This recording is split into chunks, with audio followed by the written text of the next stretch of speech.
Hello, dear viewers. Today, my guest is an incredible American singer-songwriter, record producer, Kevin Rudolf. Hello, Hello, how are you? I'm good, thank you. And you? What's going on? Nothing much, if about my life, but if we talk about Ukraine, yeah, a lot is going on.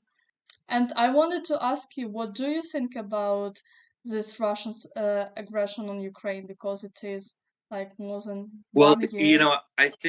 I think for anyone in America, unfortunately, it's you know the only way we hear about things is on the news and the internet. So it's very unfortunately it can seem peripheral. You know what I mean? Which means like kind of a complicated American word. I don't know how, but it just seems like, oh wow, yeah, that's terrible. That's happening there. But we're not living it. So it's Yeah. until you're living it, unfortunately, it's hard to have the empathy. Like I'm learning so much just talking to you because I don't know anyone over there. So I'm hearing about it from you now, and I'm going, oh my God, I can't imagine what it must feel like to be going through that. And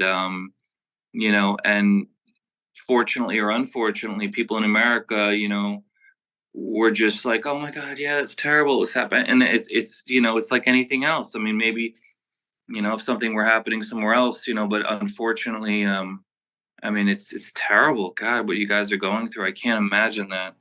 I can't imagine what it feels like personally, politically.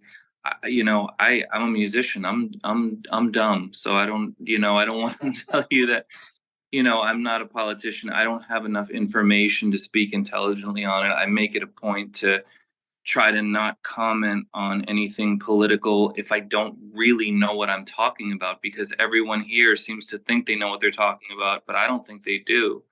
Hmm. So I just kind of try to keep my mouth shut unless I really know what's going on. So, but hearing your personal story is much more enlightening than anything I could see on the news, I'm sure.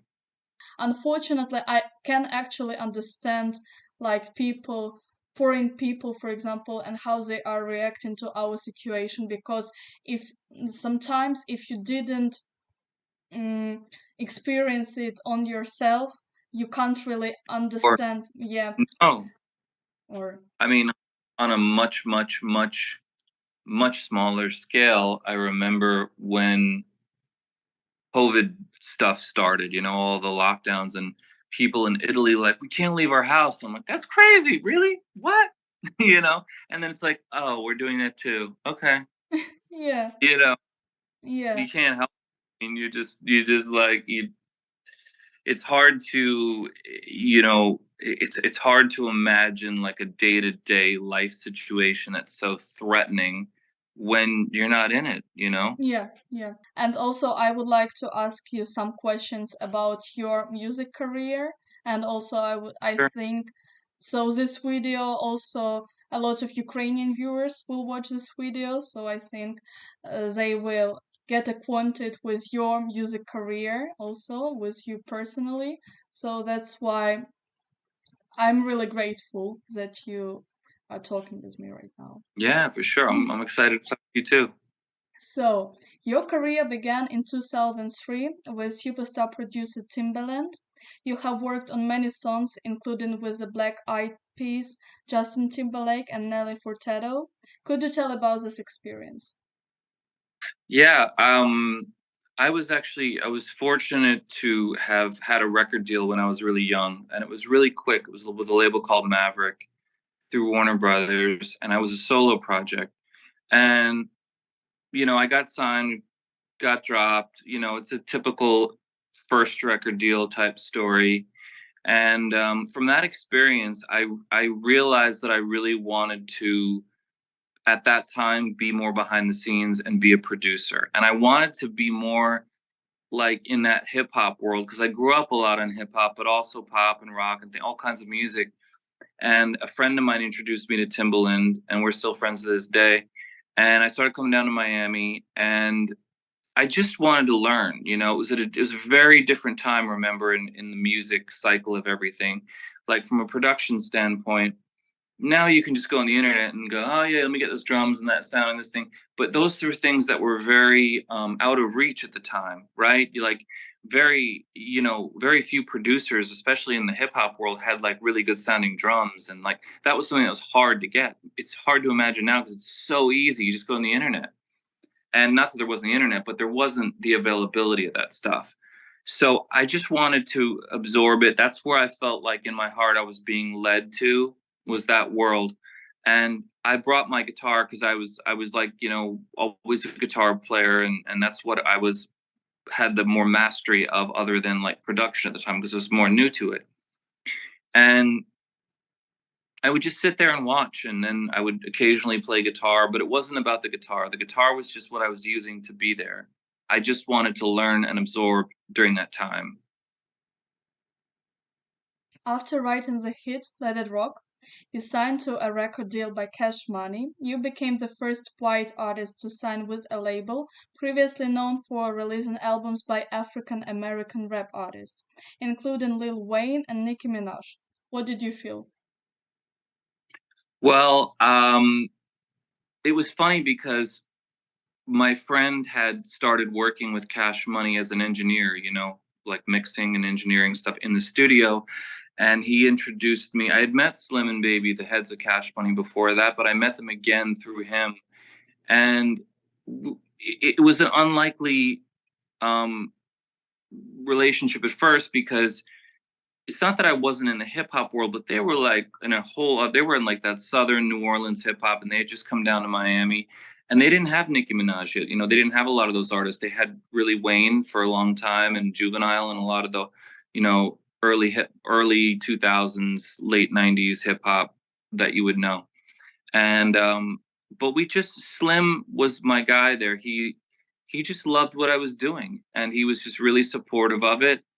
And he just started talking to me about doing a deal, and I was like, oh, that's cool. Like, I don't know if this is the right place for me.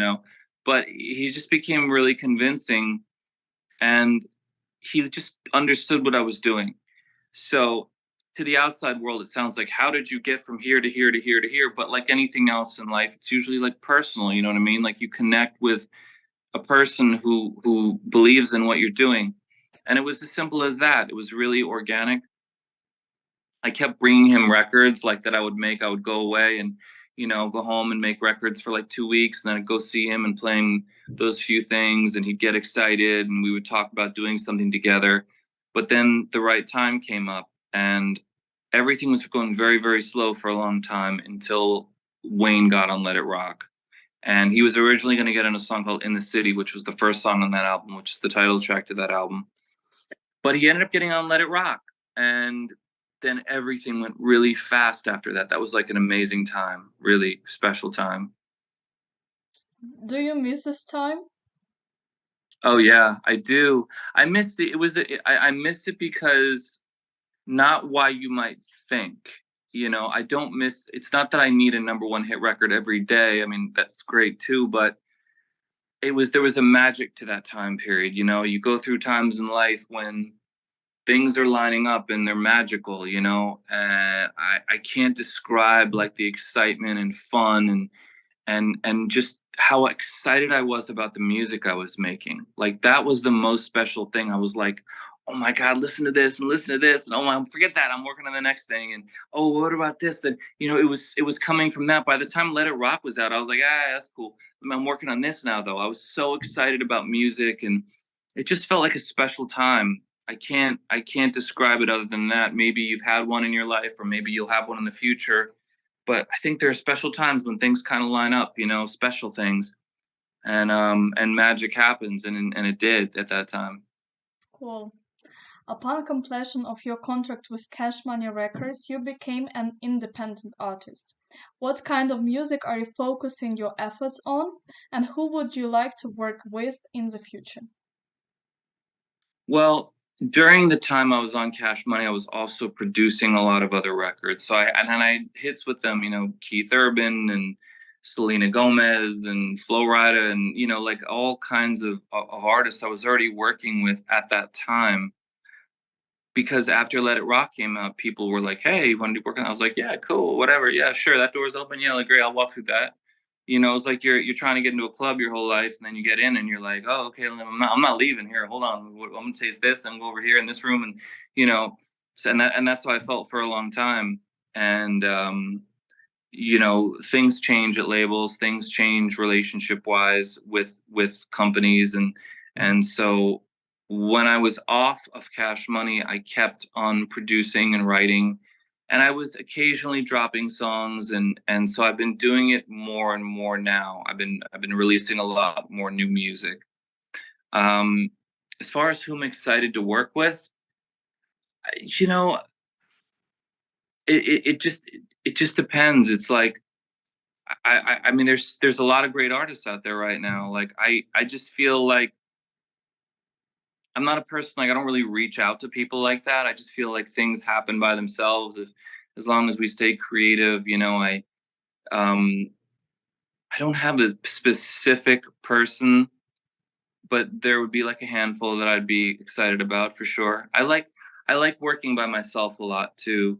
So I feel like if somebody comes into it, I like them to come into a world that I can maintain myself in. You know, I'm not a big fan of like, all right, Selena Gomez needs a hit. All right, what does she want to say? Or whoever, you know, I'm just picking. Like, I just don't, it doesn't feel authentic to me.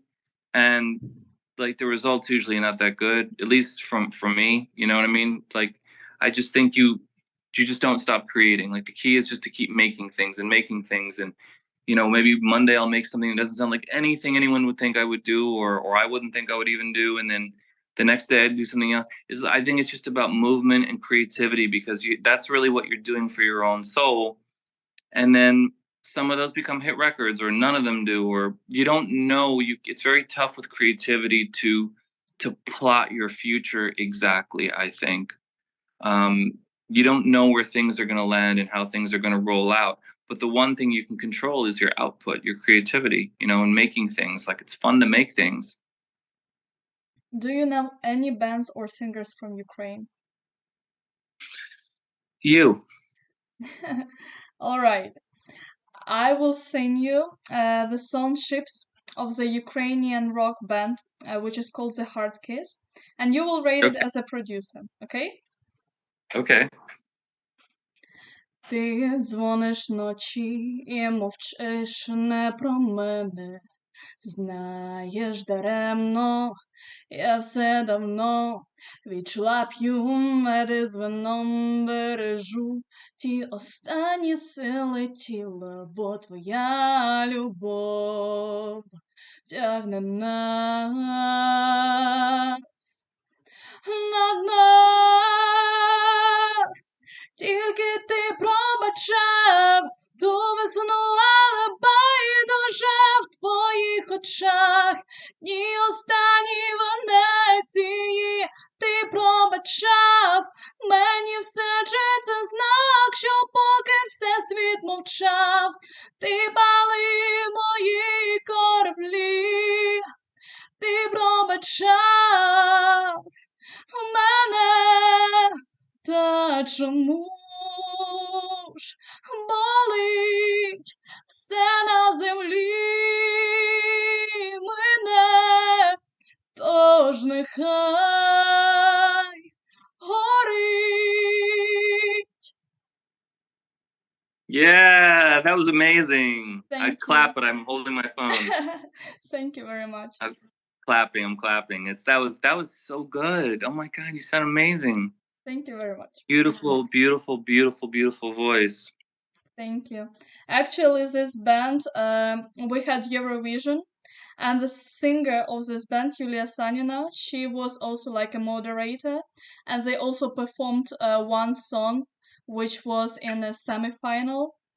They opened. I can actually send to you also, for example, for you to listen to our some Ukrainian songs. They are really like beautiful and modern, for example. Yeah, I would love to hear that. I would Yeah. love to hear that. I would love to. Please send that.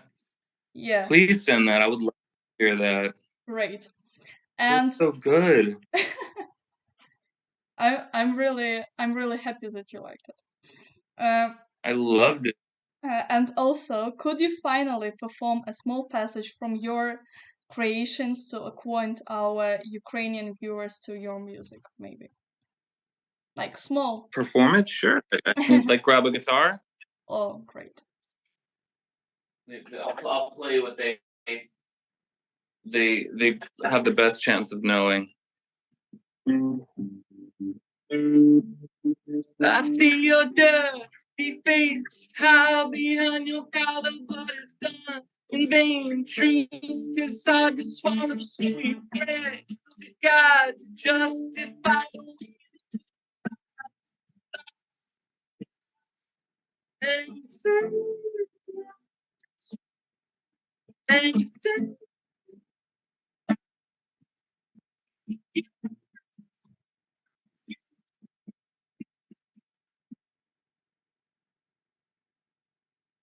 Because when I arrive, I'll bring the fire and make you come.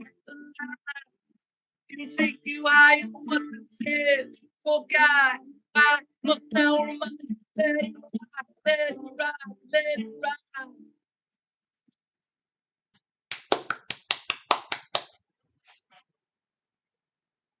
Thank you very much. Unfortunately, there were like times when I think because of the connection, so there were like times when I didn't hear like music and your voice, but still like some parts you I can heard. edit it. You can edit it in, and with you singing it, we'll do a duet. Yeah, we'll do a duet. Yeah, it is a nice idea. All right. Thank you very much for talking, and it was a pleasure to talk with listen, you. stay safe out there. Take care of yourself. Thank you. I'll try to do. And also, all right. Well, great talking to you. Take care of yourself Say too. hi to every, my love and prayers to everyone in, Ukraine. Thank you. Thank all you right. very much. Good luck with your career and have a good day. You. Yeah. Bye. You too. Okay. Bye.